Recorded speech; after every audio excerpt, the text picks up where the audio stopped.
జీకేపల్లి హైస్కూల్లో HM Aparna తీరుపై ఉపాధ్యాయులు తీవ్ర అభ్యంతరం వ్యక్తం చేస్తున్నారు. ఇటీవల డిఎస్సిలో ఉద్యోగం పొందిన PET teacher Jeevanasri, Hindi teacher అనుషతో పాటు పలువురిపై దురుసుగా ప్రవర్తిస్తున్నారని ఆరోపిస్తున్నారు. అసభ్య పదజాలంతో తిట్టడం, కొన్నిసార్లు చేయి చేసుకుంటున్నారని టీచర్లు ఆవేదన వ్యక్తం చేశారు. ఈ క్రమంలోనే తిరుపతి జిల్లా విద్యాశాఖ అధికారికి వారు ఫిర్యాదు చేశారు. దీంతో విద్యాశాఖ అధికారి సనత్ కుమార్, ఎంఈఓ కొండయ్య తదితరులు పాఠశాలలో విచారణ చేపట్టి ఉన్నతాధికారులకు నివేదిక అందిస్తామని తెలిపారు. నమస్కారం అండి.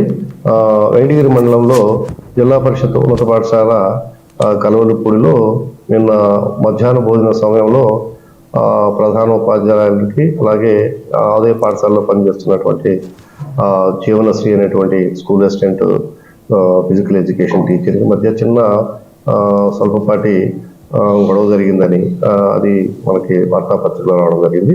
దాన్ని దృష్టిలో పెట్టుకొని ఇవాళ పాఠశాలను సందర్శించాం.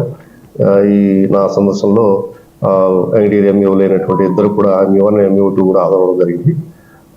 అక్కడ ఉన్నటువంటి ప్రధాన ఉపాధ్యాయులను విచారించాము. అలాగే ఇక్కడ ఉన్నటువంటి పాఠశాలలో ఉన్నటువంటి ప్రతి ఉపాధ్యాయుని విచారించాము. వాళ్ళు చెప్పినటువంటి వివరాలన్నీ కూడా నమోదు చేసుకొని ఉన్నతాధికారులకి నివేదిక అందజేస్తాము. తద్వారా తదుపరి చర్యలు తీసుకునేందుకు ప్రయత్నం చేస్తాం. Thank you. నమస్కారం.